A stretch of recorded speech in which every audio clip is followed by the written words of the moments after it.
اللہ نحمده ونستعینه ونستغفره ونعوذ باللہ من شرور انفسنا ومن سیئات اعمالنا من يهده اللہ فلا مضل له ومن يضلل فلا هادی له واشهد ان لا الہ الا اللہ وحدہ لا شریک له واشهد ان محمدا عبدہ ورسولہ یا ایہا الذین آمنوا اتقوا اللہ حق تقاتہ ولا تموتن الا وانتم مسلمون یا ایہا الناس اتقوا ربکم الذی خلقکم من نفس واحدہ وخلق منها زوجها وبث منہما رجالا کثیرا ونساء واتقوا اللہ الذی تساءلون به والارحام ان اللہ کان علیکم رقیبا یا ایہا الذین آمنوا اتقوا اللہ وقولوا قولا سدیدا يصلح لكم أعمالكم ويغفر لكم ذنوبكم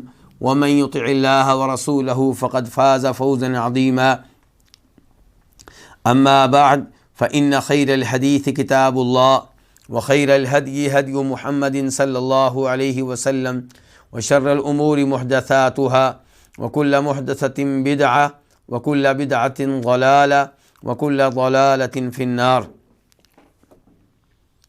الوافی بما فی الصحیحین، صحیح بخاری اور صحیح مسلم کی احادیث پہ مشتمل ایک عظیم کتاب، جسے 10 مقاصد میں تقسیم کیا گیا ہے۔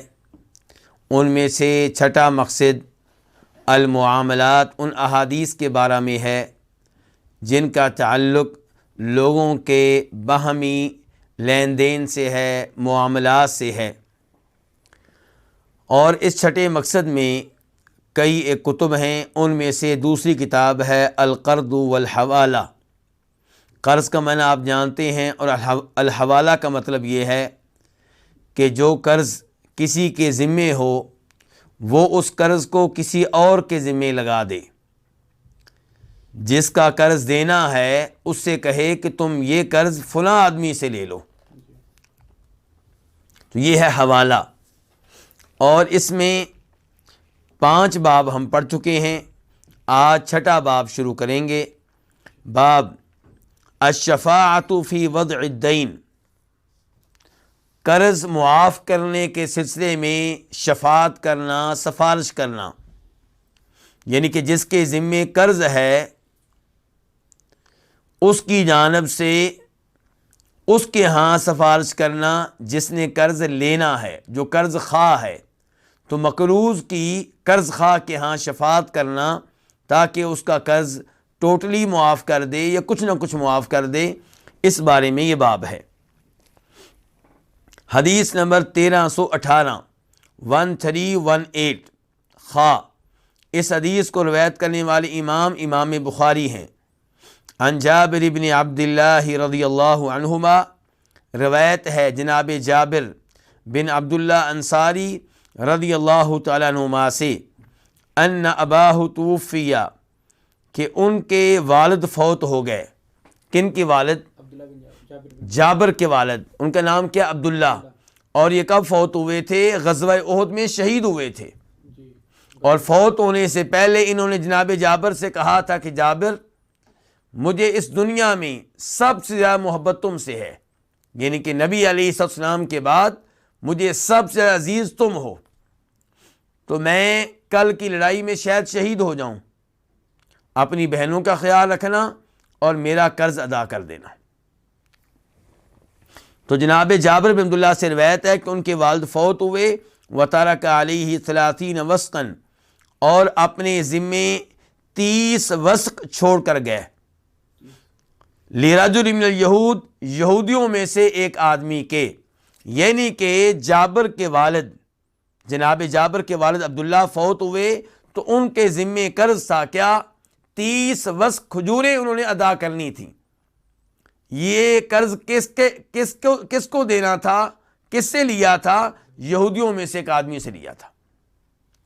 اچھا، 30 وسق کتنے ہوتے ہیں؟ ایک وسق ہوتا ہے 60 سا کا، ایک وسق ہوتا ہے 60 سا کا، اور ایک سا میں تقریباً 2.5 کلو ہوتے ہیں۔ کچھ علماء کرام کہتے ہیں مکمل طور پہ 2.5 کلو، کچھ کہتے ہیں 2 کلو اور 1/4، یعنی کہ 2.25 کلو. تو آپ 2.5 کلو اگر لیتے ہیں تو یہ کتنے ہیں 30 وسق, اور 30 کو آپ 60 سے ضرب دیں تو یہ بنیں گے 1800. اب 1800 کو اگر آپ ضرب دیں, میں نے دی ہوئی ہے 1800 کو آپ ضرب دیں کس سے 2.5 کلو سے, تو رزلٹ کیا نکلے گا 4500 یعنی 4500 کلو گرام. 4500 کلو گرام تقریباً کھجوریں تھیں جو جناب جابر کے والد کے ذمے تھیں اور یہودی کو واپس کرنی تھی. جب فوت ہو گئے تو ذمہ داری کس پہ آن پڑی؟ جابر پہ, بیٹے پہ. فاستنظرہ جابر, تو جناب جابر نے اس سے مہلت مانگی. کس سے؟ یہودی سے. فابا ان ينظر, تو اس نے انہیں مہلت دینے سے انکار کر دیا کہ میں تمہیں مہلت نہیں دوں گا. فکلم جابر رسول اللہ صلی اللہ علیہ وسلم, تو جناب جابر نے گفتگو کی, بات کی کس سے؟ نبی علیہ الصلوۃ والسلام سے. کیوں بات کی؟ اس معاملے میں آپ نے اللہ کے رسول علیہ الصلوۃ والسلام سے بات کیوں کی؟ لیشفع لہ, تاکہ آپ ان کی سفارش کر دیں. کن کی؟ جابر کی. الیہ, اس کے پاس. کس کے پاس؟ یہودی کے پاس. فجاء رسول اللہ صلی اللہ علیہ وسلم, تو نبی علیہ الصلوۃ والسلام آئے. وکلم الیہودی, تو آپ نے یہودی سے بات چیت کی. لیأخذ ثمر نخلہ بالذی لہ, تاکہ وہ لے لے. کون لے لے؟ یہودی. ثمر نخلہ, جناب جابر کے باغ کا, کھجوروں کے باغ کا پھل. بالذی, اس کے بدلے میں, لہو, جو اس کا حق ہے. یعنی کہ آپ نے کہا کہ جابر کے والد فوت ہو گئے ہیں اور اس بیچارے کے اوپر کئی ذمہ داریاں ہیں, تو جو ان کا کھجوروں کا باغ ہے اس میں جو پھل ہے سارے کا سارا لے لو, اور جو تمہارا حصہ رہ جائے وہ معاف کر دو. تو آپ نے کیا, آپ نے بات چیت کی یہودی سے. کیوں؟ لیأخذ, تاکہ وہ لے لے. ثمر نخلہ, جناب جابر کے کھجوروں کے باغ کا پھل. بالذی لہ, اس قرض کے بدلے میں جو اس کا تھا, یہودی کا تھا. فابا, تو اس نے انکار کر دیا. تو نبی علیہ السلام نے شفاعت کی ہے یا نہیں کی؟ کی ہے. اس سے پتا چلا کہ اگر کوئی مقروض ہو جائے اور وہ ٹال مٹول کرنے والا نہ ہو بلکہ مشکل حالات میں پھنس چکا ہو اور کسی امیر کا اس نے قرضہ دینا ہو, تو آپ اس امیر کے ہاں اس کی شفاعت کر دیں تو اچھی بات ہے. اس کو بتا دیں کہ اس کے حقیقت کو میں جانتا ہوں, یہ بیچارہ پھنسا ہوا ہے, ٹال مٹول سے کام نہیں لے رہا, فراڈی نہیں ہے, دھوکے باز نہیں ہے, دغا باز نہیں ہے, جھوٹ نہیں کہہ رہا. تو ایسے آدمی کی شفاعت کرنا کیا اچھی بات ہے. اور اللہ تعالیٰ کہتے ہیں من یشفع شفاعۃ حسنہ یکن لہ نصیب منہا, جو کسی کی اچھی شفاعت کرے گا تو اس کو بھی شفاعت میں سے اجر و ثواب ملے گا. ومن یشفع شفاعۃ سیئہ یکن لہ کفل منہا, لیکن یہ بھی ذہن میں رکھیں بری شفاعت کریں گے تو گناہوں میں سے حصہ بھی ملے گا.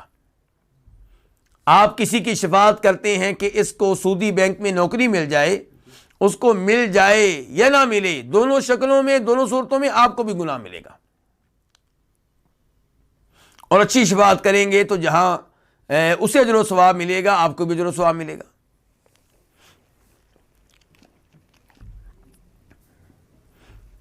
فابا, تو اس نے اس بات سے انکار کر دیا. کس نے؟ یہودی نے. یعنی کہ یہودی نے کہا میں یہ کام نہیں کروں گا, میں تو پورا اپنا قرضہ واپس لوں گا. فدخل رسول اللہ صلی اللہ علیہ وسلم النخل, تو رسول اللہ صلی اللہ علیہ وسلم کھجوروں کے باغ میں داخل ہوئے. فمشا فیہا, تو آپ اس میں چلے. کس میں؟ باغ میں. اور دوسری روایت میں آتا ہے کہ آپ نے باغ کا چکر لگایا اور اس کے پھلوں کے لیے برکت کی دعا کی. پھلوں کے لیے برکت کی کیا کی آپ نے؟ دعا کی. ثم قال لجابر، پھر آپ نے جابر سے کہا جد لہ، کہ جابر آپ ایسا کریں کہ اس یہودی کے لیے پھل کاٹ دیں، کھجوریں توڑیں اور اس کا قرضہ واپس کریں. تو آپ نے جابر سے کہا جد لہ، کہ آپ اس یہودی کے لیے پھل توڑیں. فأوف لہ الذی لہ، تو آپ اس کا وہ قرضہ اس کو دے دیں جو اس کا بنتا ہے. یعنی کہ یہودی نے جب آپ کی شفاعت نہیں مانی تو آپ نے جناب جابر کے باغ کا چکر لگایا اور پھل میں برکت کی دعا کی. پھر جابر سے کہا کہ اب آپ پھل توڑیں اور ان کا قرضہ واپس کریں. فجدہ بعدما رجع رسول اللہ صلی اللہ علیہ وسلم، تو جناب جابر نے پھل توڑا. رسول اللہ صلی اللہ علیہ وسلم کے چلے جانے کے بعد، یعنی کہ آپ واپس آ گئے چکر لگا کے، دعائیں دے کے اور حکم دے کر، تو جناب جابر نے بعد میں آپ کے حکم کی تعمیل کرتے ہوئے پھل توڑا. فأوفاہ 30 وسقا، تو جناب جابر نے اس کو 30 وسق کھجوریں پوری کی پوری ادا کر دی. قرضہ کتنا تھا؟ 30 وسق تھا نا. تو جناب جابر نے وہ پورے کا پورا قرضہ واپس کر دیا. وَفَضَلَتْ لَهُ 17 وسقا، اور ان کے لیے بچ گئے. کن کے لیے؟ جناب جابر کے لیے. کتنے وسق؟ 17 وسق بچ گئے. 17 وسق کھجوریں باقی بھی رہ گئیں. کہاں یہ صورتحال تھی کہ جناب جابر بھی ڈر رہے تھے اور نبی علیہ السلام بھی جناب جابر کی شفاعت کر رہے تھے. یہودی سے کہہ رہے تھے کہ جتنا پھل ان کے باغ میں موجود ہے اتنا لے لو اور باقی اسے معاف کر دو. لیکن اس نے معاف کرنے سے انکار کر دیا. پھر آپ نے جناب جابر کے باغ کا چکر لگایا، برکت کی دعائیں کی. تو اب کیا ہے کہ 30 وسق کھجوریں جو قرض تھیں وہ بھی ادا کر دی گئیں، پھر بھی 17 وسق کھجوریں باقی رہ گئیں، بچ گئیں. وفضلت لہ، اور ان کے لیے بچ گئیں. کن کے لیے؟ جناب جابر کے لیے. کتنی؟ 17 وسق کھجوریں. اور 17 وسق کھجوریں بنتی ہیں 1020 سا، اور کلو گرام کے لحاظ سے 2550 کلو گرام.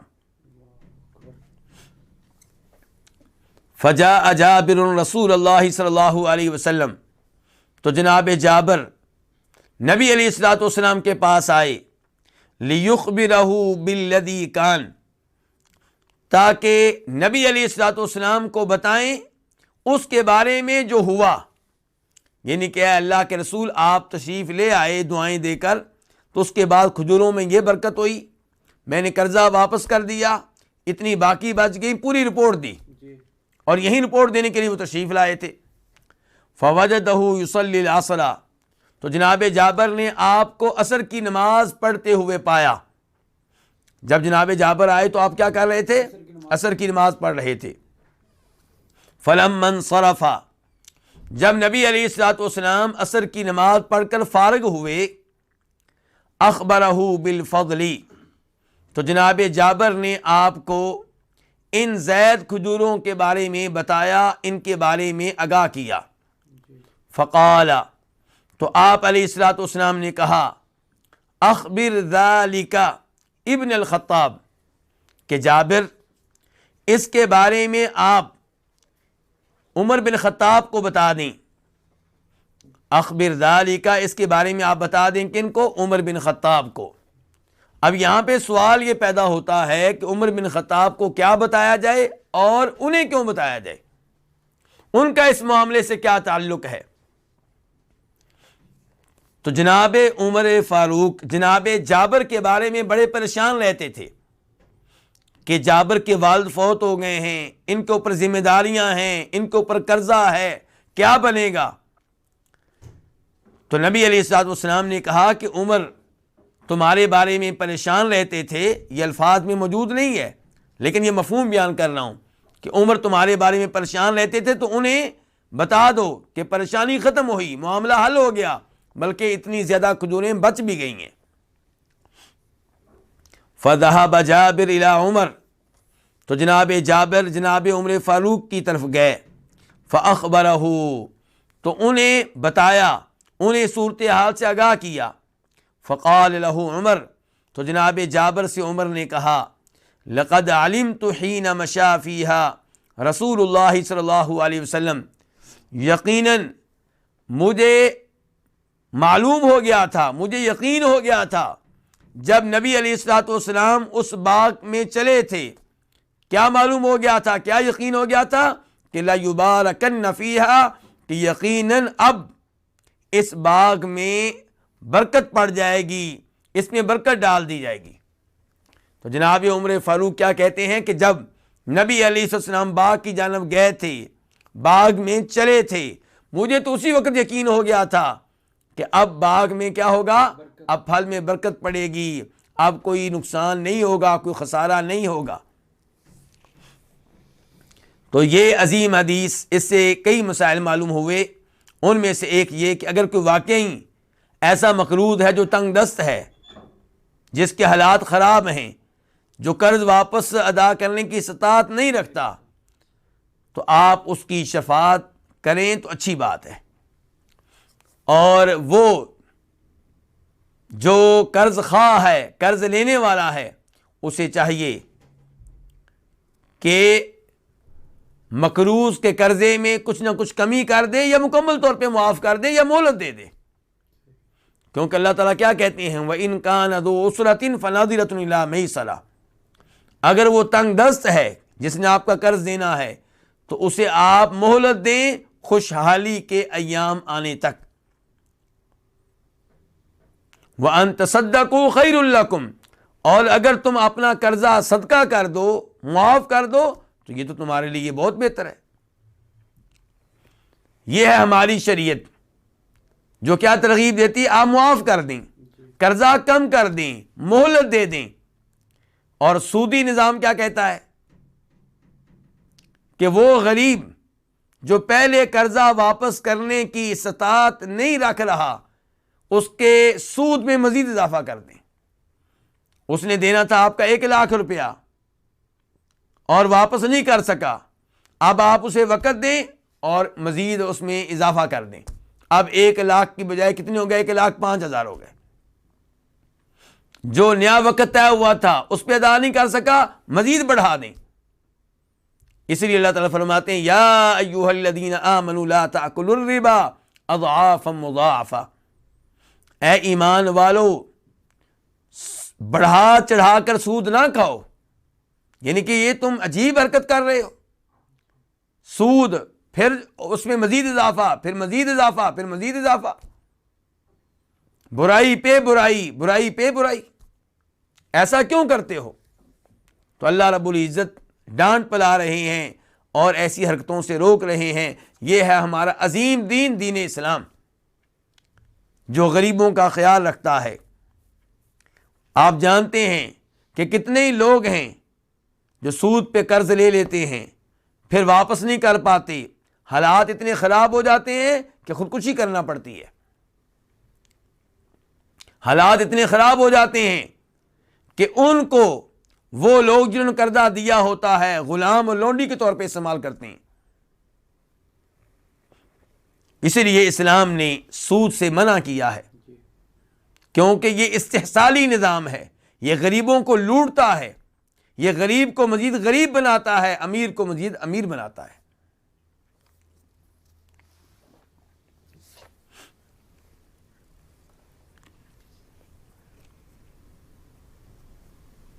اور اس سے بھی پتہ چلا اس حدیث سے کہ نبی علیہ الصلوۃ والسلام کیسے صحابہ کرام کا خیال رکھتے تھے۔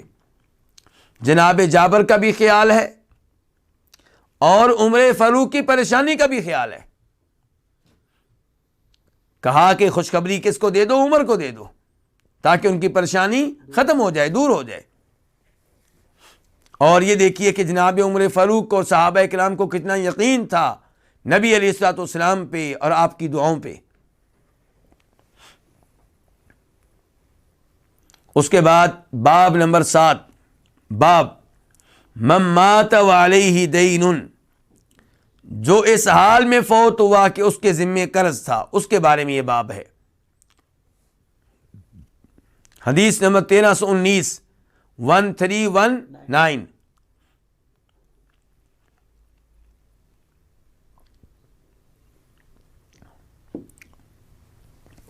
قاف، اس حدیث کو روایت کرنے والے امام بخاری امام مسلم دونوں ہیں۔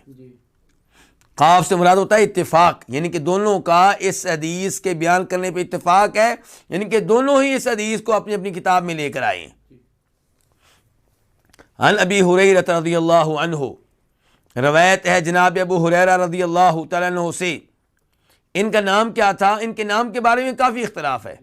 مشہور ترین بات یہ ہے کہ ان کا نام تھا عبد الرحمن بن صخر الدوسی الیمانی، یعنی کہ یمن کے تھے، دوس قبیلے سے تعلق تھا۔ ان رسول اللہ صلی اللہ علیہ وسلم کان یؤتی بالرجل المتوفی علیہ الدین، ابو ہریرہ کہتے ہیں کہ بے شک رسول اللہ صلی اللہ علیہ وسلم کے پاس ایسے آدمی کو لایا جاتا جو فوت ہو چکا ہوتا اس حال میں کہ اس کے ذمے قرض ہوتا، یعنی کہ آپ کے پاس میت لائی جاتی جس کے ذمے کیا ہوتا؟ قرض ہوتا۔ فیسأل، تو آپ سوال کرتے، هل ترک لدینہ فضلا، کیا اس نے اپنے قرض کی ادائیگی کے لیے کوئی زید مال چھوڑا ہے؟ زید مال سے کیا مراد ہے؟ علماء کرام کہتے ہیں زید سے مراد یہ ہے کہ ایک تو وہ مال ہے جو اس نے چھوڑا ہے، اس سے اس کا کفن خریدا جائے گا، کفن کے اوپر، کفن دفن کے اوپر جو خرچہ آئے گا اسے پورا کیا جائے گا۔ تو یاد رہے کہ جب کوئی فوت ہوتا ہے تو اس کا کفن اسی کے ذمے ہے، اس کے دفن کے اوپر جو خرچہ آئے گا وہ اسی کے ذمے ہے، کسی اور کے ذمے نہیں ہے۔ اگر کوئی پیار و محبت میں ادا کر دے تو اس کو اجر و ثواب ملے گا، لیکن اگر کوئی ادا نہیں کرتا تو بنیادی طور پہ یہ ذمہ داری کسی اور کی نہیں ہے، اسی کی ہے۔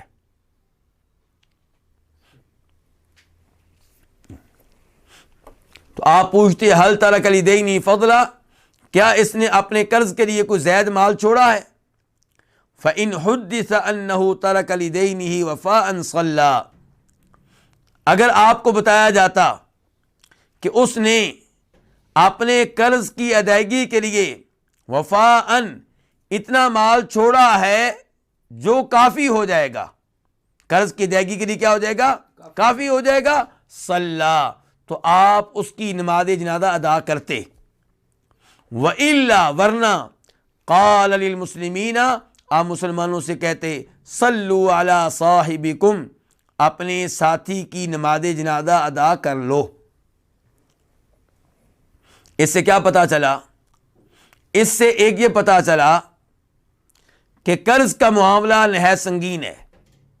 آج کا مسلمان قرض کے معاملے کو اہمیت نہیں دیتا، قرض لے کر بھول جاتا ہے، قرض لے کر مکر جاتا ہے، قرض لینے کے بعد ادا کرنے کا نام نہیں لیتا، جبکہ معاملہ اتنا شدید ہے، قرض ادا نہ کرنا اتنا بڑا جرم ہے کہ نبی علیہ الصلوۃ والسلام ایسے شخص کی نماز جنازہ ادا نہیں کرتے تھے، چاہے وہ صحابہ کرام میں سے ہوتا۔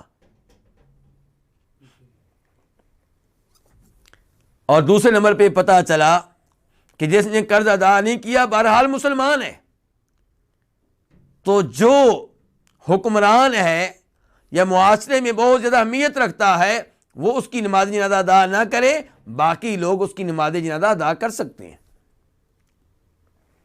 اسی لیے آپ کہتے ہیں صلوا علی صاحبکم، تم اپنے ساتھی کی نماز جنازہ ادا کرو، اور یہی کچھ آپ کرتے تھے اس کے معاملے میں جو خودکشی کر لیتا، آپ اس کی نماز جنازہ ادا نہ کرتے، لیکن دیگر لوگوں کو اس کی نماز جنازہ ادا کرنے سے روکتے نہیں تھے۔ فلما فتح اللہ علیہ الفتوح، جب اللہ تعالیٰ نے آپ کو فتوحات دیں، جب اللہ تعالیٰ نے آپ کو کئی فتوحات دیں، یعنی کہ فتوحات ہوئیں، مال غنیمت آنے لگا، مال آنے لگا، خیبر فتح ہوا، مال آنے لگا، دیگر کئی مقامات سے مال آنے لگا، تو قال آپ نے کہا انا اولا بالمؤمنین من انفسہم، میں مومنوں کے زیادہ حقدار ہوں ان کے اپنے نفس کے مقابلے میں۔ آپ فرماتے ہیں انا اولا بالمؤمنین من انفسہم، میں مومنوں سے زیادہ تعلق رکھتا ہوں، میرا مومنوں پہ ان کی اپنی جان سے بڑھ کر تعلق ہے، یعنی کہ اتنا تعلق مومن کا خود اپنے آپ سے نہیں ہے جتنا میرا تعلق مومن سے ہے، اتنا تعلق مومن کا اپنی جان پہ نہیں ہے اتنا حق مومن کا اپنی جان پہ نہیں ہے جتنا میرا حق ہے مومن پہ۔ انا اولا، اولا کا معنی کیا ہوتا ہے؟ حق کو۔ تو میں خود مسلمانوں کی نسبت، مومنوں کی نسبت ان سے زیادہ تعلق رکھتا ہوں، ان پہ حق رکھتا ہوں۔ فمن توفی من المؤمنین، تو جو مومنوں میں سے کیا ہو جائے؟ فوت ہو جائے، فترک دینا، تو وہ قرض چھوڑ جائے، فعلی قضاؤہ، تو اس کی ادائیگی میرے ذمے ہے۔ اور یہاں پہ مسلم شریف کی روایت میں ایک لفظ زائد آیا ہے، اور وہ کیا؟ اوضیعتن، کہ آپ فرماتے کہ جو مومنوں میں سے فوت ہو جائے، فترک دینا، تو وہ قرض چھوڑ جائے یا چھوٹے چھوٹے بچے چھوڑ جائے، فعلی قضاؤہ، تو میرے ذمے ہے اس کی ادائیگی، یعنی کہ اس کا قرض واپس میں کروں گا اور اس کے بچوں کا خرچہ میرے ذمے ہے۔ ومن ترک مالا فلورثتہ، اور جو مال چھوڑ جائے تو یہ مال اس کے وارثوں کے لیے ہوگا، مال ہم نہیں لیں گے۔ کتنا عظیم دین ہے۔ اس حدیث سے کیا پتا چلا کہ اگر کوئی آدمی فوت ہوتا ہے اور اس کے ذمے قرض ہے اور قرض ادا کرنے کے معاملے میں اس کی سستی نہیں ہے، تو اسلامی حکومت کو چاہیے کہ بیت المال سے اس کا قرض ادا کرے۔ اور اگر اس کے بچے یتیم ہو چکے ہیں، لاوارث ہیں، تو اسلامی حکومت کو چاہیے کہ بیت المال کے ذریعے ان کا خرچہ پورا کرے۔ آپ کہہ رہے ہیں کہ اگر کوئی مقروض فوت ہوتا ہے تو اس کا قرضہ میرے ذمے، اور اگر مال چھوڑ کے جاتا ہے تو مال ہم نہیں لیں گے، مال اس کے وارث لیں گے۔ یہ ہے ہمارا عظیم دین۔ اگر مسلمان اس پہ عمل کریں تو اس میں خوبیاں ہی خوبیاں ہیں۔ اور یہ تو آپ اس حدیث سے جان چکے کہ یہ ذمہ داری آپ نے تب لی جب مسلمانوں کے پاس مال آیا، جب فتوحات ملی۔ تو اس کا مطلب یہ ہے کہ جب بیت المال نہ ہو، جب حکومت قرض ادا نہ کرے، تو پھر ہر آدمی کو اپنی فکر خود کرنی چاہیے۔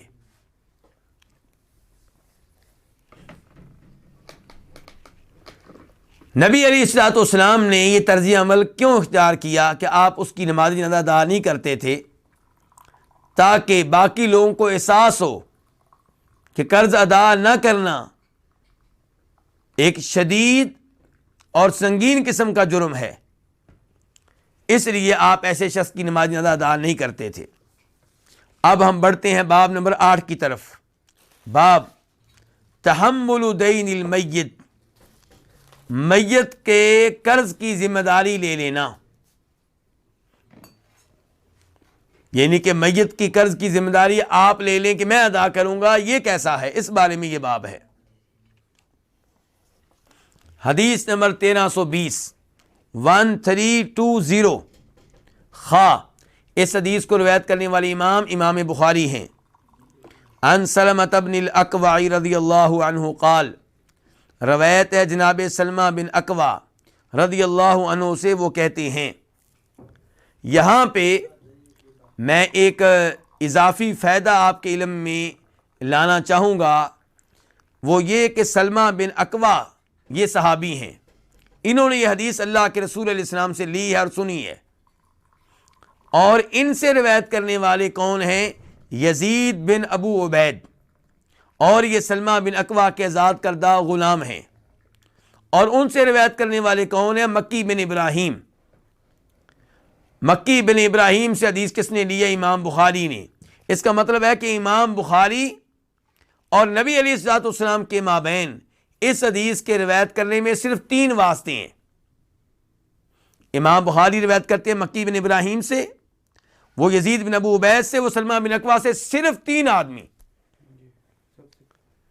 اور بخاری شریف میں جن احادیث میں صرف 3 واسطے آئے ہیں انہیں کہا جاتا ہے ثلاثیات، یعنی کہ 3 واسطوں والی روایات. اور ایسی روایات امام بخاری کے ہاں تقریباً 22 ہیں. اور یہ بہت بڑی بات ہے، یہ امام بخاری کا بہت بڑا کارنامہ ہے. امام بخاری رحمہ اللہ اور دیگر ائمہ حدیث موجود ہونے کے باوجود کئی دفعہ لمبا سفر کرتے تھے، اس لیے تاکہ حدیث میں جو واسطے ہیں وہ کم ہو جائیں. یعنی کہ اگر ایک حدیث امام بخاری کے پاس 5 واسطوں سے ہے تو چاہتے تھے کہ ایک واسطہ کم ہو جائے، 4 واسطے ہو جائیں. یعنی کہ پہلے مثال کے طور پہ امام بخاری کے پاس حدیث ہے ایک ایسے استاد سے جس کی عمر 40 سال ہے، جس کی عمر 50 سال ہے. اب امام بخاری کے پاس یہ حدیث موجود ہے لیکن وہ سفر کریں گے اور اس 40 سالہ عمر کے استاد سے ملنے کے لیے جائیں گے جو 80 سال کا ہوگا، 90 سال کا ہوگا، دور کہیں رہتا ہوگا. چاہیں گے کہ میں اس کے پاس پہنچوں، اس سے حدیث سنوں تاکہ یہ ایک واسطہ کم ہو جائے. حدیث 5 واسطوں کی بجائے 4 واسطوں کی ہو جائے، 4 واسطوں کی بجائے 3 واسطوں کی ہو جائے. تو یہ محدثین کے ہاں اس چیز کی بہت زیادہ اہمیت ہے. اس کام کے لیے انہوں نے لمبے لمبے سفر کیے ہیں.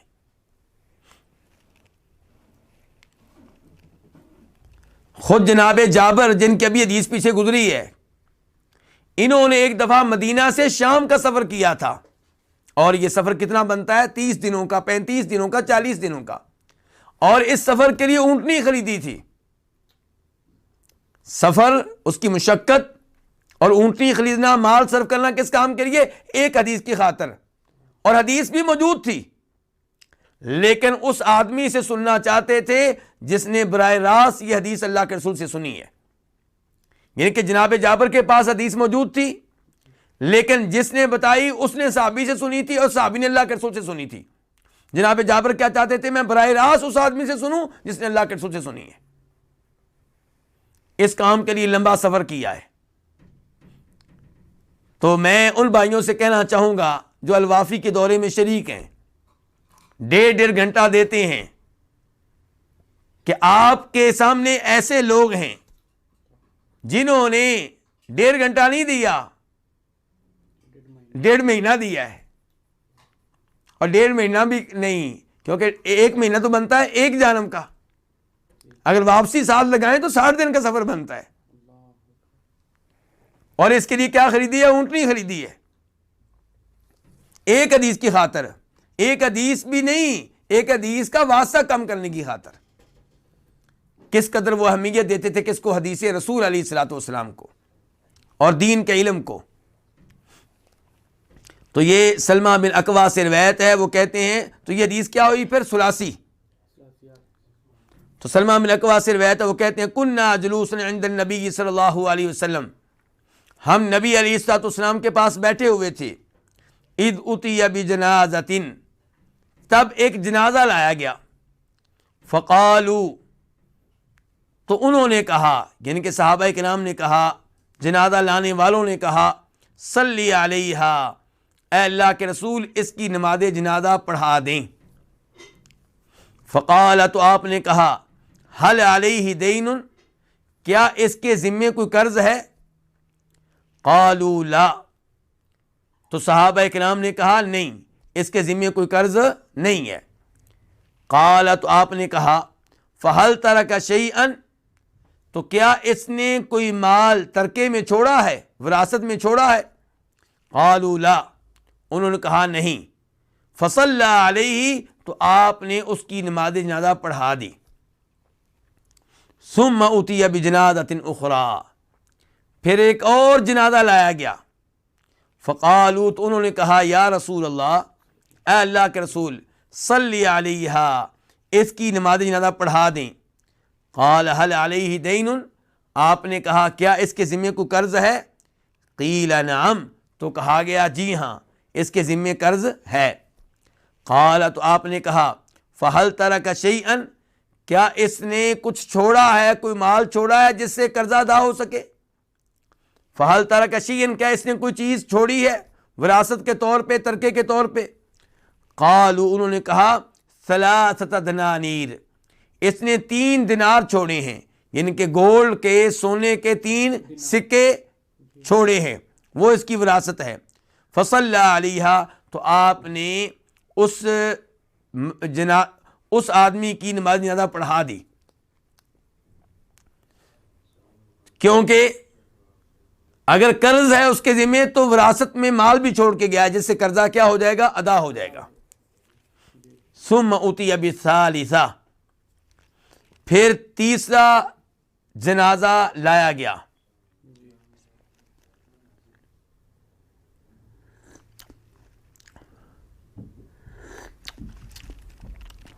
فقالوا، تو انہوں نے کہا صلی علیہا، آپ اس کی نماز جنازہ پڑھائیں.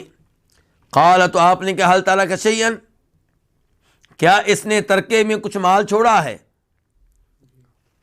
قالوا لا، تو صحابہ کرام نے کہا نہیں.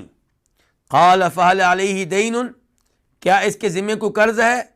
قالوا ثلاثۃ دنانیر، اس کے ذمے قرض ہے، اور وہ کتنا ہے؟ 3 دینار. قرض اس کے ذمے ہے اور مال وراثت میں چھوڑا نہیں ہے. قال، تو آپ نے کہا صلو علی صاحبکم، اپنے ساتھی کی نماز جنازہ ادا کر لو. قال ابو قتادہ کہتے ہیں صلی علیہ یا رسول اللہ، اے اللہ کے رسول، آپ اس کی نماز جنازہ پڑھا دیں. وعلی دینہ، اور اس کا قرضہ میرے ذمے ہے. فصلی علیہ، تو آپ نے اس کی نماز جنازہ پڑھا دی. تو اس سے کیا پتہ چلا کہ میت کے قرض کی ذمہ داری کوئی اپنے ذمے لے لے تو اس میں کوئی حرج نہیں ہے، اچھی بات ہے. تو اب وہ قرضہ کون ادا کرے گا؟ وہی ادا کرے گا جس نے ذمہ داری اٹھائی ہے. اور اس حدیث سے بار بار ہمیں معلوم ہو رہا ہے کہ قرض کا معاملہ کیا ہے، نہایت سنگین ہے، اور اس معاملے کو اہمیت دینی چاہیے. اور اس سے یہ بھی پتہ چلا کہ آپ کے ذمے جو قرض ہے وہ اپنے وارثوں کو بتاتے رہیں، اپنے بیٹوں کو بتاتے رہیں، اپنی وائف کو بتاتے رہیں، اپنے والدین کو بتاتے رہیں، تاکہ آپ کا قرضہ آپ کی طرف سے ادا کیا جا سکے. اگر آپ اس معاملے کو چھپا کر رکھیں گے تو آپ کا قرضہ کون ادا کرے گا؟ آپ کی ذمہ داری کون لے گا؟ کوئی بھی نہیں لے گا. اور پھر قبر میں اس عذاب کو آپ ہی بھگتیں گے. اس لیے اپنے قرض کے معاملے کو اہمیت دیں، اور جس کا قرض ہے اسے جلد از جلد واپس کریں، پہلے اس کے کہ وہ دن آئے جس دن وہ لوگ پچھتائیں گے جنہوں نے دوسروں کا مال اس پہ قبضہ کر لیا، اسے کھا پی گئے اور انہیں واپس نہیں کیا. اب ہم بڑھتے ہیں باب نمبر 9 کی طرف.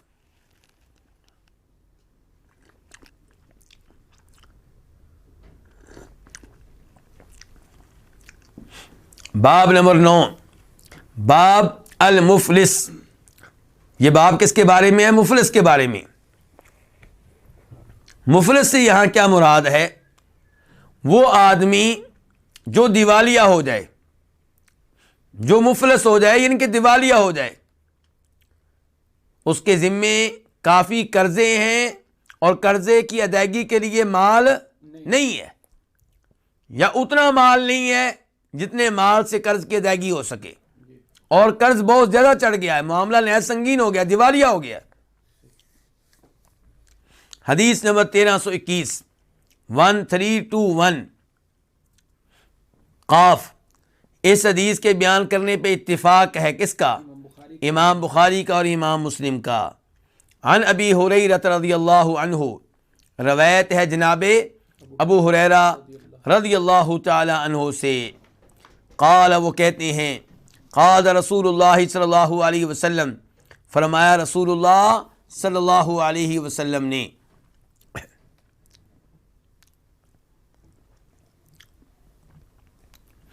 او قال، یا ابو ہریرہ نے کہا کہ سمعت رسول اللہ صلی اللہ علیہ وسلم۔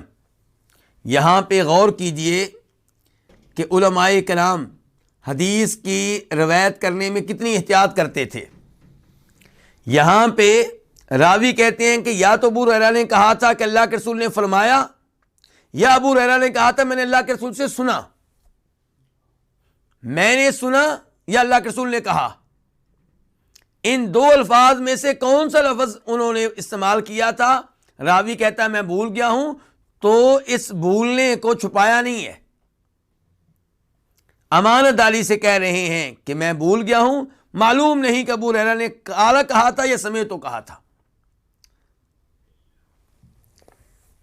یہ کہ ابو ہریرہ نے کہا تھا اللہ کے رسول نے فرمایا صلی اللہ علیہ وسلم، یا ابو ہریرہ نے کیا کہا تھا؟ میں نے اللہ کے رسول علیہ السلام سے سنا۔ یقول، آپ کہہ رہے تھے، من ادرک مالہ بعینہ عند رجل او انسان، جو اپنا مال بعینہ کسی آدمی کے پاس پالے، او انسان، یا آپ نے کہا تھا کسی انسان کے پاس پالے، جو آدمی اپنا مال بعینہ کسی آدمی کے پاس پالے یا کسی انسان کے پاس پالے، قد افلاسا، جبکہ وہ آدمی وہ انسان کیا ہو چکا ہو؟ مفلس ہو چکا ہو، دیوالیہ ہو چکا ہو، فہو احق بہ، تو وہ اس مال کا زیادہ حقدار ہے، من غیرہ، اپنے غیر کے مقابلے میں۔ کیا مطلب ہے جی اس روایت کا؟ اس روایت کا مطلب یہ ہے کہ آپ نے کسی آدمی کو کوئی چیز بیچی، مثال کے طور پہ آپ نے موٹر سائیکل بیچا اور اس نے اس کے پیسے ادا کرنے ہیں، پتہ چلا کہ وہ دیوالیہ ہو گیا ہے، مفلس ہو گیا ہے، اب کیا ہوگا؟ اب آپ اس کے گھر گئے تو آپ کو اپنا موٹر سائیکل وہاں پہ مل گیا۔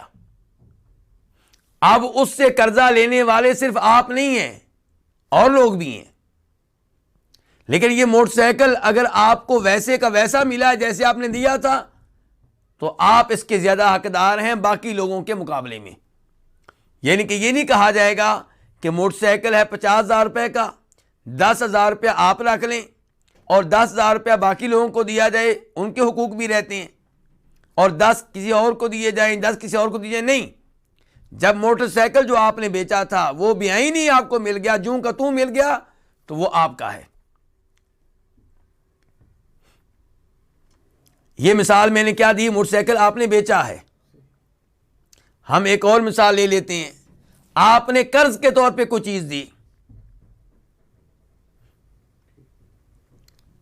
مثال کے طور پہ آپ نے کسی کو گاڑی دی قرض کے طور پہ کہ یہ گاڑی تم لے لو اور سال کے بعد ایسی گاڑی مجھے لے کر دینی ہے۔ اب آپ کو پتا چلا کہ وہ کیا ہو گیا؟ دیوالیہ ہو گیا ہے۔ شاید دیوالیہ کے لفظ بولتے ہیں انگلش میں ڈیفالٹر، میرے خیال میں اگر میں غلطی نہیں کر رہا تو، کیونکہ دیوالیہ کے بارے میں جو خطرہ ہے کہ شاید کئی لوگوں کو اس کی سمجھ نہیں آئے گی، تو بہرحال دیوالیہ ہو گیا ہے۔ تو اب آپ نے اس کو گاڑی دی تھی بطور قرض، یا آپ نے گھڑی دی تھی بطور قرض، یا آپ نے موبائل دیا تھا بطور قرض، آپ نے کمپیوٹر دیا تھا بطور قرض، اب پتہ چلا وہ دیوالیہ ہو گیا ہے۔ آپ اس کے گھر میں جاتے ہیں، جو چیز آپ نے دی تھی وہ مل گئی ہے تو آپ اس کو لے سکتے ہیں، اور آپ اس کے زیادہ حقدار ہیں دوسروں کے مقابلے میں۔ دوسرے آپ سے یہ مطالبہ نہیں کر سکتے کہ بھائی قرضہ تو نے بھی لینا تھا، ہم نے بھی لینا تھا، تو اب اس کو تقسیم کرتے ہیں۔ نہیں، ایسا نہیں ہوگا۔ لیکن اگر آپ کو اس کے گھر میں وہ چیز ملی جو آپ نے نہیں دی تھی تو پھر اس میں سارے شریک ہوں گے، سب کو اس میں سے کچھ نہ کچھ ملے گا۔ جتنے بھی ایسے لوگ ہیں جنہوں نے قرضہ لینا ہے، قرض خواہ 5-6 ہیں، تو جس نے جتنا قرضہ لینا ہے اسی حساب سے اس کی اس چیز کو بیچ کر مدد کر دی جائے گی۔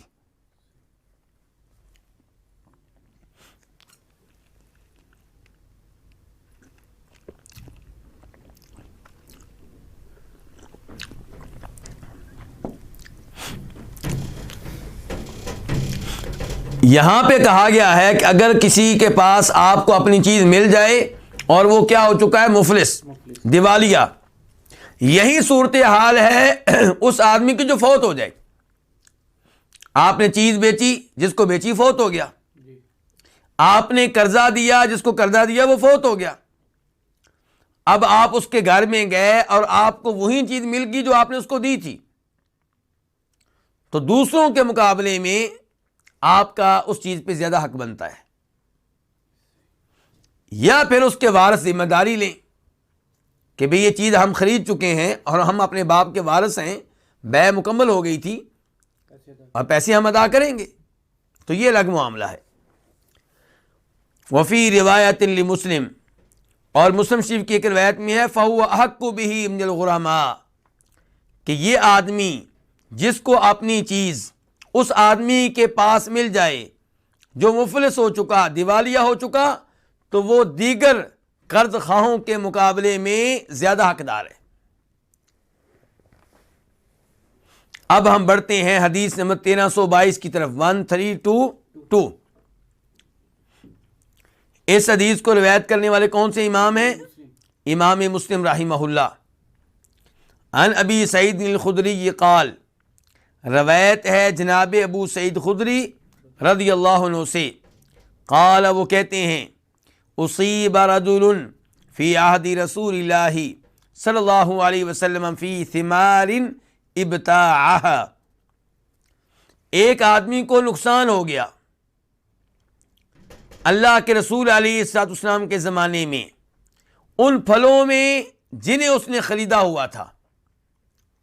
کسی سے کیا خریدے تھے؟ پھل،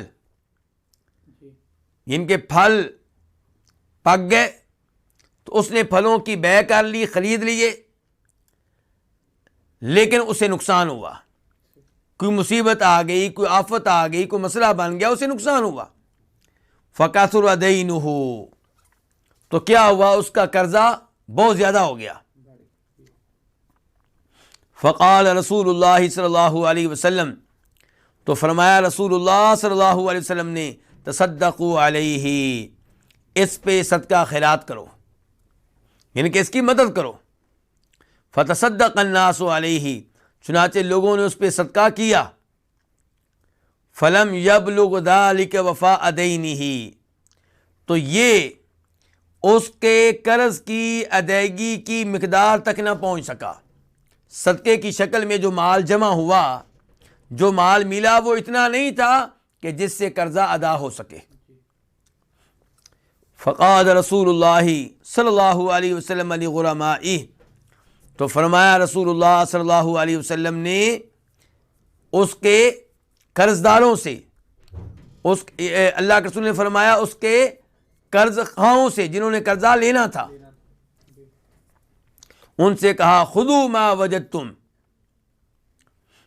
جو تم نے مال پا لیا ہے، حاصل کر لیا ہے، یہ لے لو۔ وَلَيْسَ لَكُمْ إِلَّا ذَلِكَ، اور تمہیں نہیں ملے گا مگر یہی، اس سے بڑھ کر تمہیں کچھ نہیں ملے گا۔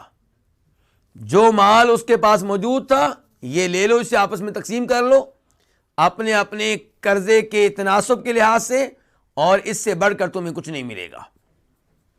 تو اس سے کیا پتا چلا؟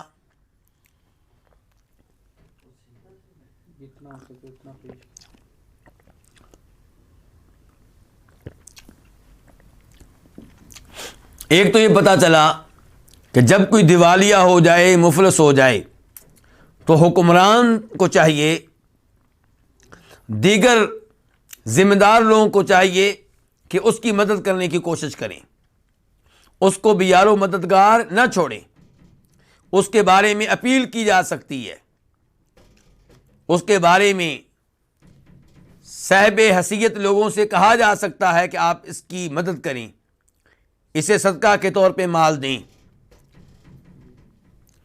اور پھر یہ معلوم ہوا کہ جو مال جمع ہو جائے گا وہ اس کے قرض خواہوں میں تقسیم کر دیا جائے گا اور ان سے کہا جائے گا کہ یہی کچھ آپ کو ملے گا، اس کے علاوہ کچھ نہیں ہے۔ لیکن بعد میں کیا اس کا باقی لوگوں کا باقی مال واپس کیا جائے گا یا نہیں کیا جائے گا؟ تو اس بارے میں علماء کرام کی یہ رائے ہے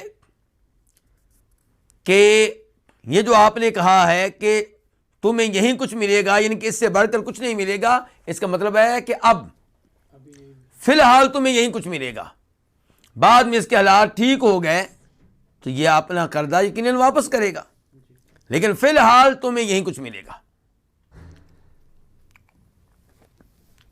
اور اس کا مطلب یہ ہوا کہ اگر کوئی مقروض ایسا ہے جس کے حالات خراب ہو گئے، اس کا کوئی قصور نہیں ہے اور اس کا مال بھی سارا لے لیا گیا، تو اب اسے جیل میں بند رکھنے کی بجائے کمانے کا موقع دیا جائے تاکہ وہ مال جمع کرے اور لوگوں کا قرض واپس کر سکے۔ لیکن اگر کوئی ٹال مٹول کرتا ہے تو اسے جیل میں بند کرنا چاہیے، یا اگر کسی کا مال ہے، اس کی جائیداد موجود ہے، اس کے پلاٹ موجود ہیں، اس کے گھر موجود ہیں، اس کے جانور موجود ہیں، تو اسے بھی پکڑا جا سکتا ہے تاکہ ان جانوروں کو بیچے، اس پلاٹ کو بیچے، اس مکان کو بیچے اور لوگوں کا قرض واپس کرے۔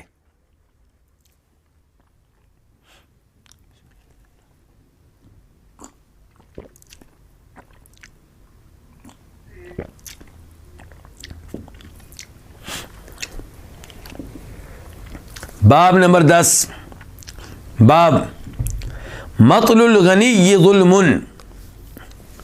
مالدار آدمی کا ٹال مٹول کرنا، مال واپس کرنے میں تاخیر کرنا، یہ کیا؟ یہ ظلم ہے۔ یعنی کہ صاحب حیثیت ہے، مال موجود ہے، پھر بھی لوگوں کا مال انہیں واپس نہیں کرتا، ان کا قرض انہیں واپس نہیں کرتا، تو یہ ظلم ہے۔ حدیث نمبر 1323، 1323 قاف۔ اس حدیث کے روایت کرنے پہ اتفاق ہے، کس کس کا؟ امام بخاری کا اور امام مسلم کا۔ عن ابی ہریرہ رضی اللہ عنہ، روایت ہے جناب ابو ہریرہ رضی اللہ تعالی عنہ سے، ان رسول اللہ صلی اللہ علیہ وسلم قال، بے شک رسول اللہ صلی اللہ علیہ وسلم نے فرمایا، مطل الغنی ظلم، کہ مالدار آدمی کا قرض ادا کرنے کے معاملے میں ٹال مٹول سے کام لینا کیا ہے؟ یہ ظلم ہے۔ مطل الغنی، صاحب حیثیت مالدار آدمی ٹال مٹول سے کام لے تو یہ ظلم ہے، یعنی کہ وہ ظلم کر رہا ہے اس پہ جس کا مال دینا ہے۔ فَإِذَا أُتْبِيَ أَحَدُكُمْ عَلَى مَلِيٍّ فَلْيَتْبَعْ، جب تم میں سے کسی کو کسی مالدار کے پیچھے لگایا جائے، فَلْيَتْبَعْ، تو اس کے پیچھے لگ جائے۔ اس کا کیا مطلب ہے؟ اس کا مطلب یہ ہے کہ آپ نے کسی سے قرض لینا ہے، جس سے آپ نے قرض لینا ہے وہ کہتا ہے کہ آپ یہ پیسے فلاں آدمی سے لے لیں، کسی اور آدمی کی طرف آپ کو بھیج دیتا ہے، اور جس کی طرف بھیجا گیا وہ مالدار ہے، غریب فقیر نہیں ہے، تنگ دست نہیں ہے، اور وہ اقرار کرتا ہے کہ واقعی میں نے قرضہ دینا ہے اور میں آپ کو دے دوں گا، تو ایسی شکل میں یہ بات مان لینی چاہیے اور آپ اس کی بجائے اس سے رابطہ کر لیں۔ فَإِذَا أُتْبِيَ أَحَدُكُمْ، جب تم میں سے کسی کو عَلَى مَلِيٍّ، کسی مالدار کے پیچھے لگایا جائے، اس کی طرف بھیج دیا جائے، فَلْيَتْبَعْ، تو تمہیں چاہیے تم میں سے جس کو اس کے پیچھے لگایا جائے تو وہ اس کے پیچھے لگ جائے، یعنی کہ اس سے رابطے میں رہے، اس سے قرض جو ہے وہ لے۔ اس کے ساتھ ہی 2 کتابیں اپنے اختتام کو پہنچیں جن کا تعلق تھا مقصد نمبر 6 سے، اور اب ہماری تیسری کتاب شروع ہو رہی ہے، اور وہ کیا ہے؟ المزارعہ والاجارہ، الکتاب الثالث المزارعہ والاجارہ۔ یہ کتاب مزارت کے بارے میں ہے اور اجارہ کے بارے میں ہے۔ مزارت کا مطلب کیا ہے؟ کھیتی باڑی کرنا، اور اجارہ کا مطلب کیا ہے؟ زمین کرائے پہ دینا، ٹھیکے پہ دینا۔ تو اس بارے میں پہلا باب فضل الزرع والغرس،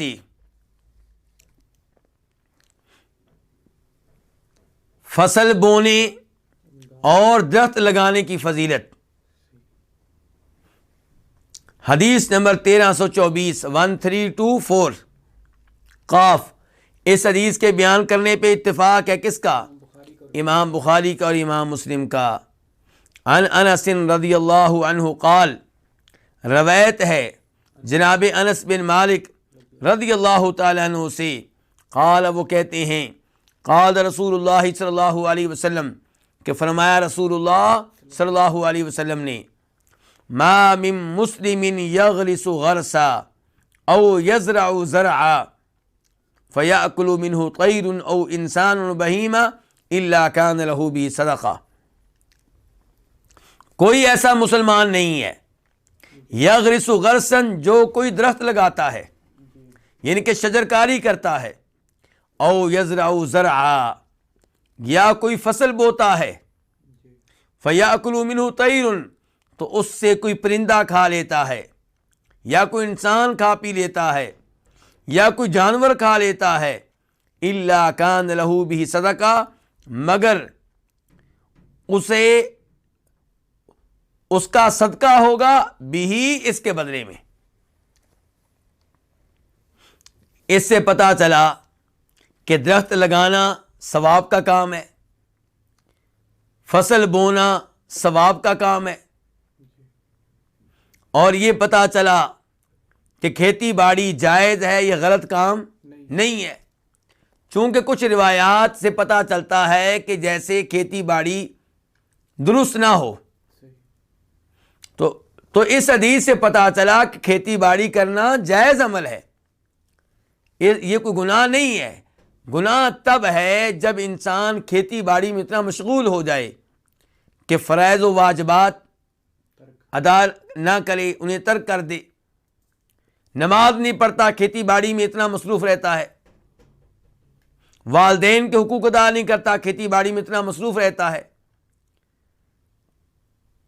تو اگر کوئی انسان فرائض اور واجبات کی ادائیگی نہیں کرتا کھیتی باڑی میں مشغول ہونے کی وجہ سے، تو اس کا یہ عمل جو ہے وہ مذموم ہے، قابل مذمت ہے، ورنہ کھیتی باڑی ممنوع نہیں ہے، مذموم نہیں ہے، بلکہ اس کی فضیلت ہے۔ یہاں پہ دیکھیے کہ جو بھی مسلمان کوئی درخت لگائے گا یا کوئی فصل بوئے گا تو اس میں سے پرندے کھائیں گے، انسان کھائیں گے، جانور کھائیں گے۔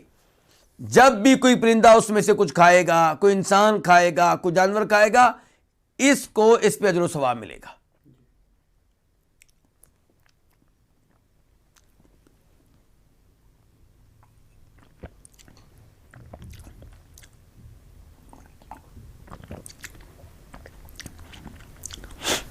اس حدیث سے ایک تو مسئلہ یہ معلوم ہوا کہ دین اسلام دین رحمت ہے۔ رحمت ہے کن کے لیے؟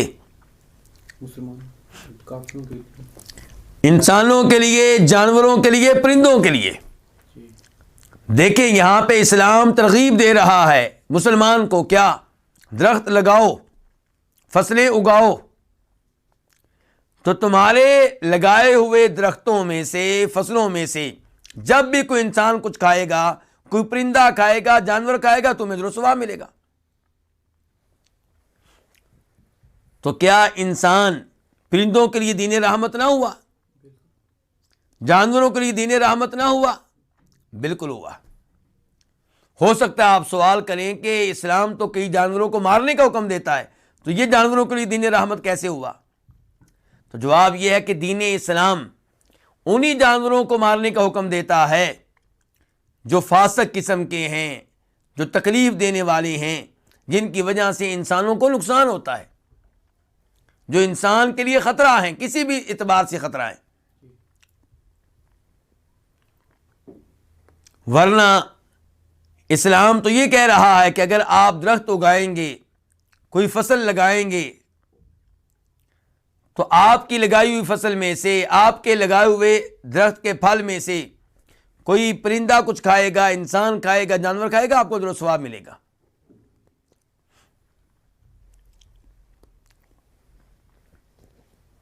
یہاں پہ ایک اور سوال ہے اور ایک تنبیہ ہے، وہ یہ کہ آپ نے کہا، یہ نہیں کہا کہ جو بھی انسان کوئی درخت لگائے تو اس میں سے کوئی کھائے گا تو اسے اجر و ثواب ملے گا، بلکہ آپ نے کہا جو مسلمان لگائے۔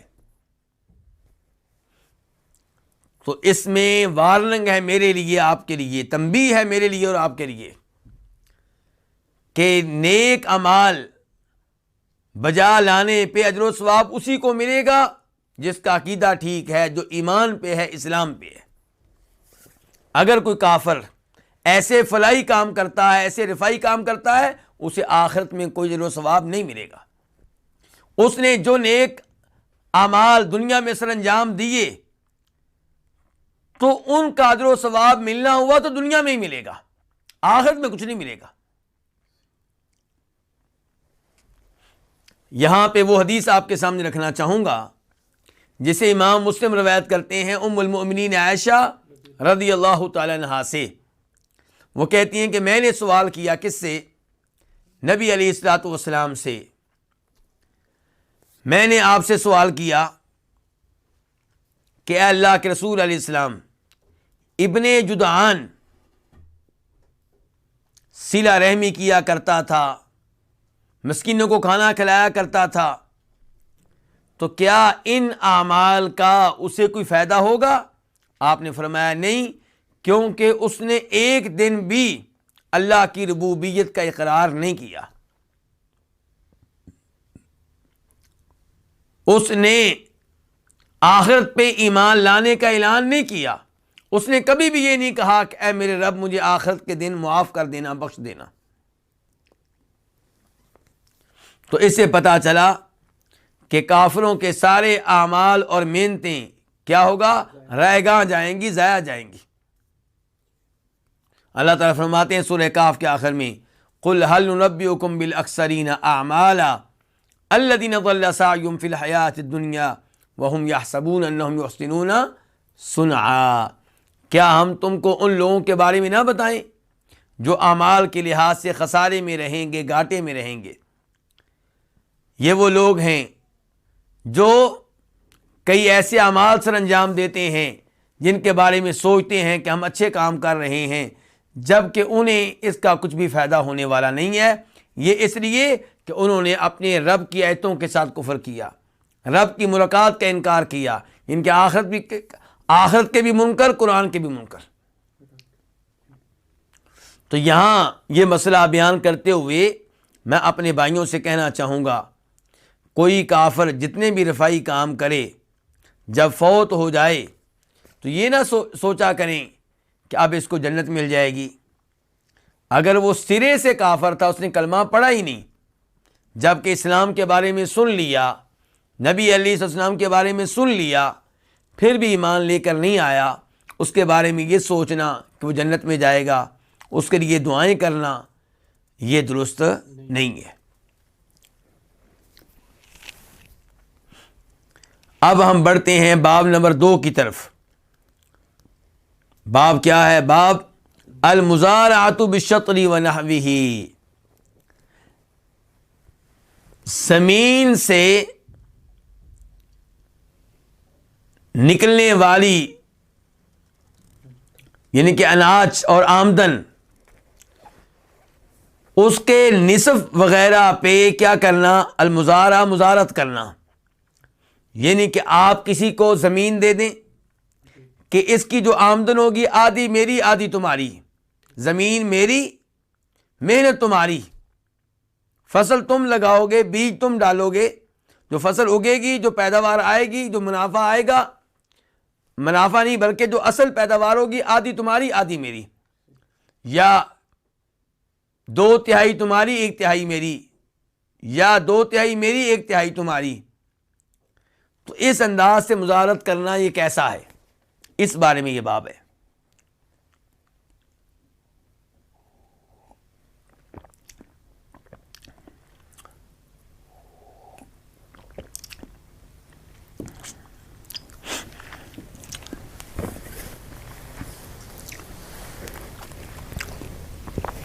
حدیث نمبر 1325 1325 قاف.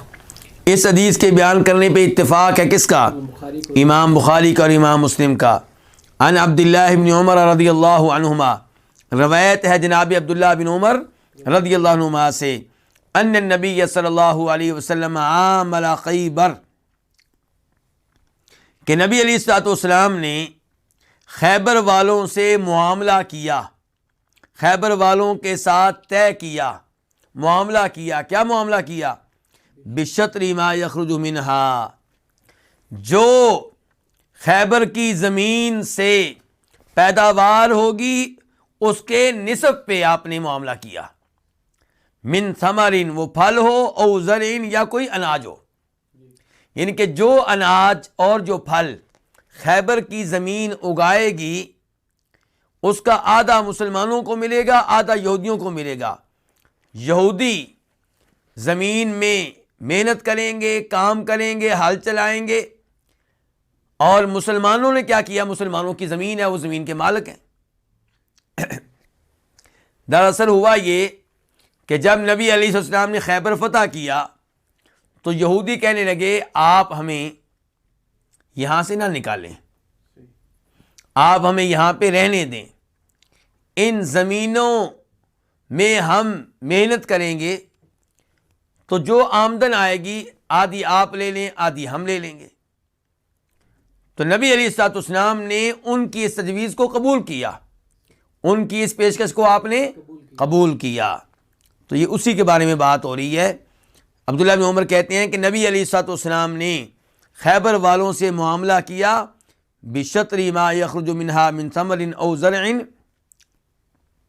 وہ پھل یا اناج جو خیبر کی زمین سے پیدا ہوگا اس کے نصف پہ آپ نے معاملہ کیا. من ثمر، یہ من بیانیہ ہے، کس کا بیان ہے؟ ما کا. ما یخرج منہا من ثمر، کہ جو پھل یا اناج یخرج منہا خیبر کی زمین سے پیدا ہوگا، نکلے گا، اس کے نصف پہ آپ نے معاملہ کیا. فکان یعطی ازواجہ 100 وسق، تو نبی علیہ الصلوۃ والسلام اپنی بیویوں کو 100 وسق دیا کرتے تھے. آپ اپنی بیویوں کو کتنا دیتے تھے؟ 100 وسق.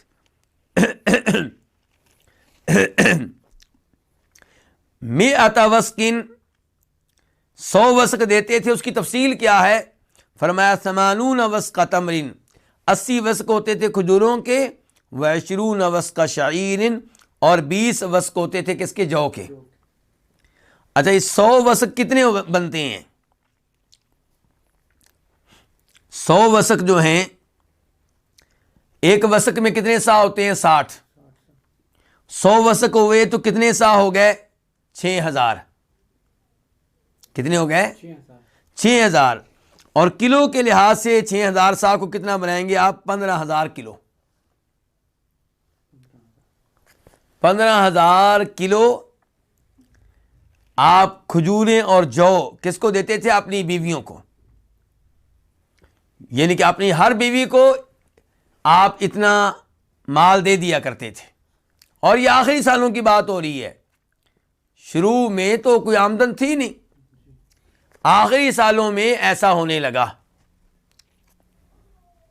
جب حالات بہتر ہوئے. تو آپ اپنی بیویوں کو 100 وسق دیتے تھے، 80 وسق کس کے؟ کھجوروں کے، اور 20 وسق کس کے؟ جو کے. اب سوال یہاں پہ پیدا یہ ہوتا ہے کہ آپ کی بیویوں کے پھر بھی حالات کیوں خراب رہتے تھے؟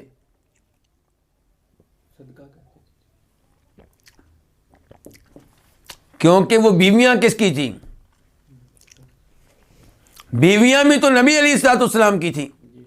جیسے اللہ کے رسول مال اللہ کی راہ میں خرچ کر دیا کرتے تھے، ایسے ہی آپ کی بیویاں بھی یہ مال اللہ کی راہ میں خرچ کر دیا کرتی تھی. ہم نے وہ حدیث پڑھی ہے چند دن پہلے جس میں فرماتے ہیں نبی علیہ السلام کہ اگر میرے پاس احد پہاڑ کے برابر دینار ہوں، احد پہاڑ کے برابر کیا ہو، گولڈ کے سکے ہوں، تو 3 راتیں گزرنے سے پہلے سارا مال تقسیم کر دوں گا سوائے اس مال کے جو میں نے بطور قرض ادا کرنا ہوگا. تو نبی علیہ السلام کی یہ بیویاں ہیں، تو جیسے آپ اللہ کی راہ میں خرچ کیا کرتے تھے ایسے یہ بھی اللہ کی راہ میں مال صرف کیا کرتی تھیں. بلکہ جناب زینب کے بارے میں آتا ہے، زینب بنت جحش کے بارے میں، کہ وہ کیا کرتی تھیں، وہ باقاعدہ محنت کیا کرتی تھیں. مثال کے طور پہ یہ چمڑا جو ہوتا ہے، کھالیں جن کو ہم کہتے ہیں، انہیں رنگا کرتی تھیں، اس کی صفائی کیا کرتی تھیں، دباغت کی کامل یعنی کہ اس کے ساتھ کیا کرتی تھیں، پھر اسے بیچا کرتی تھیں، اور جو مال آتا اسے اللہ کی راہ میں صدقہ کر دیا کرتی تھی. یعنی کہ محنت اس لیے کہ مال لے کے اللہ کی راہ میں خرچ کرنا ہے. فقاسم عمر خیبر، عبداللہ بن عمر کہتے ہیں کہ میرے والد عمر فاروق نے خیبر کو کیا کر دیا، تقسیم کر دیا. فخیر ازواج النبی صلی اللہ علیہ وسلم ان یقطع لہن من الماء والارض، تو جناب عمر فاروق نے نبی علیہ السلام کی بیویوں کو اختیار دیا کہ کیا اختیار دیا کہ عمر ان کے لیے پانی اور زمین کو متعین کر دیتے ہیں کہ یہ آپ کی زمین اور یہ آپ لوگوں کا پانی، یہاں سے پانی لے کر آپ اپنی زمین کو سیراب کر سکتی ہیں. عمر نے اختیار دیا کہ عمر کیا کرتے ہیں، ان کے لیے پانی اور زمین کو کیا کر دیتے ہیں، متعین کر دیتے ہیں. او یمضی لہن، یا ان کے لیے ان کے معاملے کو جاری رکھتے ہیں. اللہ کے رسول علیہ السلام کے زمانے میں آپ کی بیویوں کے پاس زمین تھی یا زمین کی آمدن آیا کرتی تھی؟ آمدن آیا کرتی تھی. تو جناب عمر فاروق نے اپنے زمانے میں جب خیبر کو تقسیم کیا، خیبر کی زمینیں تقسیم کی، تو آپ علیہ السلام کی بیویوں کو اختیار دیا کہ یا تو تم زمین لے لو، میں تمہیں زمین دے دیتا ہوں کہ یہ زمین تمہاری ہوگی، متعین کر دیتا ہوں، اور پانی کا بھی بندوبست کر دیتا ہوں کہ یہاں سے آپ پانی اپنی زمین کو دے لیا کریں گی، یا پھر جیسے آپ لوگوں کو نبی علیہ السلام کے زمانے میں آمدن ملا کرتی تھی میں ویسے آمدن دیا کروں گا، کھجوریں دیا کروں گا اور اناج دیا کروں گا. تو خیرہ اختیار دیا جناب عمر نے ازواج النبی، نبی علیہ السلام کی بیویوں کو کیا اختیار دیا کہ ان یقطع لہن، کہ عمر کیا کرتے ہیں، ان کے لیے پانی اور زمین کو متعین کر دیتے ہیں. او یمضی لہن، یا ان کے لیے جاری رکھتے ہیں اس تقسیم کو جس کے اوپر وہ تھیں. فمنہن من اختار الارض، تو ان میں سے کچھ وہ تھیں جنہوں نے زمین کو اختیار کیا کہ آپ ہمیں زمین دیں، ہم خود وہاں پہ بندوبست کر لیں گی کہ کیا وہاں پہ کرنا ہے کیا نہیں کرنا. ومنہن من اختار الوسق، اور ان میں سے کچھ وہ تھی جنہوں نے وسق کو اختیار کیا. کیا مطلب؟ یعنی کہ آمدن، یعنی کہ ہمیں پھل مل جایا کرے، ہمیں اناج مل جایا کرے وسق کی شکل میں. وسق اس کو کہتے ہیں 60 سا کو. تو کچھ لوگوں نے اناج کی مقدار کو اختیار کیا، کچھ بیویوں نے، اور کچھ نے زمین کو اختیار کیا. وکانت عائشہ اختارت الارض، اور ام المومنین عائشہ نے کس کو اختیار کیا؟ زمین کو. انہوں نے جناب عمر سے کہا کہ آپ مجھے زمین دے دیں اور میں خود وہاں پہ کھیتی باڑی کا بندوبست کروا لوں گے. تو اس حدیث کا باب سے کیا تعلق ہے کہ نبی علیہ الصلوۃ والسلام نے خیبر کے یہودیوں کو زمین دی کس اصول کے مطابق دی کہ زمین پہ محنت تم کرو گے اناج اگانے کے معاملے میں اور دیگر امور میں محنت تمہاری ہوگی، اور چونکہ ہم زمین کے مالک ہیں، آدھی آمدن تمہاری آدھی ہماری، آدھی پیداوار تمہاری آدھی ہماری. تو اس سے بات چلا کہ یہ ٹھیک ہے، اس میں کوئی حرج نہیں ہے.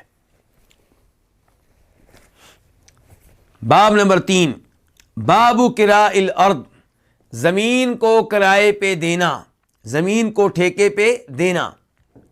حدیث نمبر 1326 1326 قاف. اس حدیث کے بیان کرنے پہ اتفاق ہے کس کا؟ امام بخاری کا اور امام مسلم کا. ان رافع بن خدیج رضی اللہ عنہ، روایت ہے کس سے؟ رافع بن خدیج سے. قال، وہ کہتے ہیں کننا اکثر الانصار حقلا، کہ ہم انصاریوں میں سے سب سے بڑھ کر تھے کس کے اعتبار سے؟ کھیتی کے اعتبار سے. رافع بن خدیج کہتے ہیں کہ انصاریوں میں سے ہم جو لوگ تھے کھیتی میں سب سے آگے تھے. فَكُنَّا نُكْرِ الْأَرْضَ، تو ہم زمین کو کرائے پہ دیا کرتے تھے. اور مراد ان کی یہ ہے یہاں پہ رافع بن خدیج جب کہہ رہے ہیں کہ ہم زمین کو کرائے پہ دیا کرتے تھے، اس سے ان کی مراد یہ ہے کہ ہم زمین کو کرائے پہ دیتے تھے، اور جس کو کرائے پہ دیتے تھے اس سے کہتے تھے کہ اس زمین کا یہ والا جو حصہ ہے اس کی پیداوار ہماری ہوگی، اور باقی جو زمین کا حصہ ہے اس کی پیداوار تمہاری ہوگی. جب آپ نے یہودیوں کے ساتھ معاملہ کیا تو کیا ایسے کیا تھا؟ نہیں. اس میں یہ نہیں تھا کہ اس زمین کے اس حصے کی، اس ٹکڑے کی پیداوار ہماری اور اس حصے کی پیداوار تمہاری، بلکہ یہ تھا کہ پوری زمین میں سے جو آمدن آئے گی وہ آدھی ہماری آدھی تمہاری. لیکن یہاں پہ رافع بن خدیج کہتے ہیں کہ فَكُنَّا نُكْرِ الْأَرْضَ، ہم زمین اجرت پہ دیا کرتے تھے، کرائے پہ دیا کرتے تھے، ٹھیکے پہ دیا کرتے تھے. اور کیا طے ہوتا تھا کہ زمین کا یہ جو حصہ ہے اس کی آمدن ہماری، اور وہ حصہ جو ہے اس کی آمدن تمہاری. فَرُبَّمَا أَخْرَجَتْ هَٰذِهِ وَلَمْ تُخْرِجْ ذِهِ، تو بسا اوقات زمین کا یہ ٹکڑا اخرجت پیداوار نکالتا، فصل اگاتا، ولم تخرج ذی، اور وہ والا حصہ جو ہے وہ فصل نہ اگاتا، اس سے اناج نہ نکلتا، وہاں سے پیداوار نہ آتی. فنہینا عن ذالک، تو ہمیں اس سے روکا گیا ہے.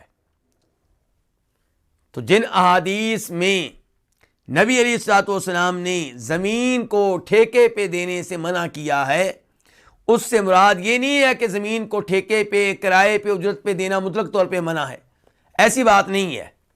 اس سے مراد یہ ہے کہ زمین کو ٹھیکے اور اجرت پہ اس انداز سے دینا کہ زمین کا یہ جو ٹکڑا ہے اس کی پیداوار ہماری، وہ ٹکڑا جو ہے اس کی پیداوار تمہاری، یہ غلط ہے، کیونکہ اس میں ظلم ہے.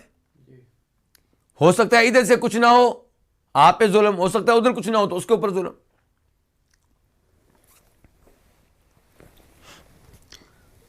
تو کہتے ہیں رافع بن خدیج فنہینا عن ذالک، تو ہمیں اس سے روک دیا گیا.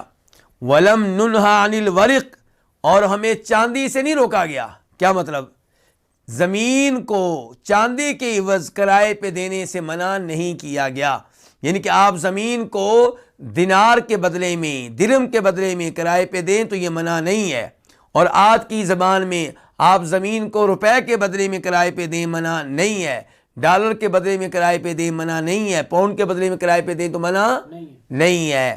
منع یہ ہے کہ آپ زمین کو کرائے پہ دیں اور یہ کہیں کہ زمین کا یہ جو ٹکڑا ہے اس کی پیداوار میری، اور جو وہ ٹکڑا ہے اس کی پیداوار تمہاری. اس میں غرر ہے، اس میں دھوکہ ہے، تو یہ منع ہے. وہ لفظ مسلم، اور مسلم شریف کے الفاظ کیا ہیں کہ کننا نکر الارض، کہ ہم زمین کرائے پہ دیا کرتے تھے، اعلی، اس شرط پہ کہ ان لنا ہادہ، کہ جو یہ ٹکڑا ہے یہ ہمارے لیے، اور ولہم ہادہ، اور وہ ٹکڑا ان کے لیے. تو یہ جو طریقہ ہے زمین کو ٹھیکے پہ دینے کا یہ غلط ہے. کہتے ہیں کہ ہم زمین کو کرائے پہ دیا کرتے تھے اس بنیاد پہ کہ ان لنا ہادہ، کہ بے شک یہ جو زمین کا ٹکڑا ہے، لنا یہ ہمارا ہے، یعنی کہ اس کی پیداوار ہماری ہوگی، ولہم ہادہ، اور ان کے لیے یہ زمین کا ٹکڑا ہے، ان کے اس کی پیداوار ان کو ملے گی۔ تو یہ جو انداز ہے یہ غلط ہے۔ اس کے بعد کیا، باب نمبر 4، باب الارض تمنح، یہ باب ہے اس زمین کے بارے میں جو کسی کو عاریتن دی جائے۔ کیسے دی جائے؟ عاریتن، کہ آپ یہ زمین لیں، 1 سال آپ اس میں فصل بو سکتے ہیں، میں آپ سے کچھ نہیں لوں گا۔ عاریتن دے دینا، لیکن مالک نہیں بناؤں گا، عاریتن دے دینا 1 سال کے لیے، 2 سال کے لیے، یہ مراد ہے۔ تو باب کیا، الارض تمنح، باب ہے اس زمین کے بارے میں جو کسی کو عاریتن دے دی جائے۔ حدیث نمبر 1327، 1327 قاف، اس حدیث کے بیان کرنے پہ اتفاق ہے، کس کا؟ امام بخاری کا اور امام مسلم کا۔ عن جابر رضی اللہ عنہ قال، روایت ہے جناب جابر سے، وہ کہتے ہیں کانت لرجال منا فضول اراضین، ہم میں سے کئی لوگوں کے پاس فالتو زمین تھی۔ کانت تھی، کیا تھی؟ فضول اراضین، فالتو زمین، لرجال منا، ہم میں سے کئی لوگوں کے پاس، ہم میں سے کئی لوگوں کی ملکیت میں کیا تھی؟ فالتو زمین تھی، جہاں وہ کچھ کرتے نہیں تھے، خالی پڑی ہوئی تھی۔ فقالوا، تو انہوں نے سوچا، انہوں نے کہا، نؤاجرها، ہم اس کو کرائے پہ دے دیتے ہیں، بالثلث، کس کے بدلے میں؟ 1/3 آمدن کے بدلے میں، جو آمدن ہوگی 1/3 ہمیں مل جائے، 2/3 تمہارا، کیونکہ تم محنت کرو گے۔ تو انہوں نے کہا کہ ہم اس کو اجرت پہ دیتے ہیں، بثلث، 1/3 کے بدلے میں، والربع، اور 1/4 کے بدلے میں، والنصف، اور نصف کے بدلے میں۔ کیا مطلب ہے اس کا؟ یعنی کہ کسی نے کہا کہ میں اپنی زمین دیتا ہوں 1/3 کے بدلے میں کرائے پہ، جو آمدن ہوگی 1/3 میری، 2/3 اس کی جو محنت کرے گا، جو ٹھیکے پہ لے گا۔ اور کسی نے کہا کہ میں 1/4 لوں گا اور 3/4 وہ لے سکتا ہے، جو محنت کرے گا، جو ٹھیکے پہ لے گا۔ اور کسی نے کہا کہ میں زمین دوں گا کس پہ؟ نصف پہ، کہ اس کی آدھی آمدن میری ہوگی، آدھی اس کی ہوگی۔ فقال النبی صلی اللہ علیہ وسلم، تو فرمایا نبی علیہ الصلوۃ والسلام نے، من کانت لہ ارض، جس کے پاس زمین ہو، فلیزرعھا، اسے چاہیے کہ اس میں فصل بوئے، او لیمنحھا اخاہ، یا وہ یہ زمین کس کو دے دے؟ اپنے بھائی کو، بھائی سے مراد ہے مسلمان بھائی، او لیمنحھا اخاہ، یا وہ یہ زمین کس کو دے دے؟ اپنے بھائی کو۔ فإن ابا، اگر وہ یہ بات نہ مانے، کون؟ وہ آدمی جس کے پاس زمین ہے، نہ خود فصل بو رہا ہے، نہ اپنے بھائی کو عاریتن دے رہا ہے، فَلْيُمْسِكْ أَرْضَهُ، تو پھر وہ اپنی زمین کو اپنے پاس روک کر رکھے، سنبھال کے رکھے۔ تو یہاں پہ آپ نے ترغیب دی ہے کہ آپ اپنی زمین میں خود محنت کریں، خود فصل اگائیں، خود درخت اگائیں، یا پھر آپ کسی کو عاریتن دے دیں۔ تو آپ نے کہا فَإِنْ أَبَا، اگر وہ نہ مانے، جس کی زمین ہے، میری یہ بات نہیں مانتا کہ نہ فصل بو رہا ہے نہ کسی کو دے رہا ہے، فَلْيُمْسِكْ أَرْضَهُ، تو پھر اپنی زمین کو روک کر رکھے۔ تو یہاں پہ آج کے درس کا اختتام کرتے ہیں۔ انشاءاللہ یہ سلسلہ اللہ کے فضل و کرم سے جاری و ساری رہے گا۔ اللہ رب العزت سے دعا ہے کہ اللہ تعالی ہمیں یہ مسائل صحیح معنوں میں سمجھنے کی توفیق دے، اور ان احادیث کے مطابق دین پہ عمل پیرا ہونے کی توفیق بخشے، ہر طرح کی خطائیں ہماری معاف فرمائے، اور ہمیں اپنی رحمت کی لپیٹ میں لے لے، اور جتنے مسلمان فوت ہو چکے ہیں اللہ تعالیٰ سب کی مغفرت فرمائے، جو مریض ہیں سب کو اللہ تعالیٰ شفا دے، اور اللہ تعالیٰ ہم سب کے علم و عمل میں برکتیں ڈالے۔ وصلی اللہ تعالیٰ علی نبینا محمد وعلی آلہ وصحبہ۔